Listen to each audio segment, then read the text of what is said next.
জানুয়ারি 1258 খ্রিস্টাব্দ Hulagu Khan তার 2 লক্ষ সেনা নিয়ে বাগদাদ ঘিরে ফেলে। 2 সপ্তাহ ধরে শহরে অবরোধ চলে। মুসলিম বাহিনী দুর্বল ছিল, কোনো সাহায্য আসেনি। 10 ফেব্রুয়ারি 1258 খ্রিস্টাব্দ বাগদাদের পতন ঘটে।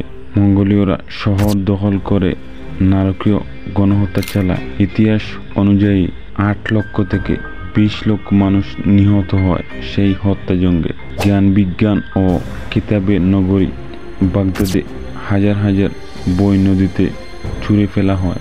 বলা হয় ট্রাইগ্রিস নদী, দাজলা নদী বইয়ের খালি দিয়ে কালো হয়ে গিয়েছিল।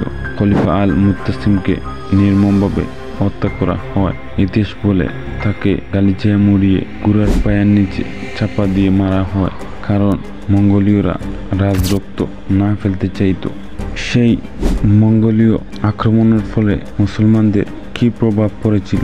ইসলামের রাজনৈতিক নেতৃত্বের অবসান ঘটে, জ্ঞানচর্চার কেন্দ্র ধ্বংস হয়ে যায়, মুসলিম দুনিয়া মানসিকভাবে ভেঙে পড়ে। এরপর ইসলামী সভ্যতা আর কখনো আগের মতো নেতৃত্ব দিতে পারেনি। এটি ছিল এক মোড় ঘুরানো ঘটনা।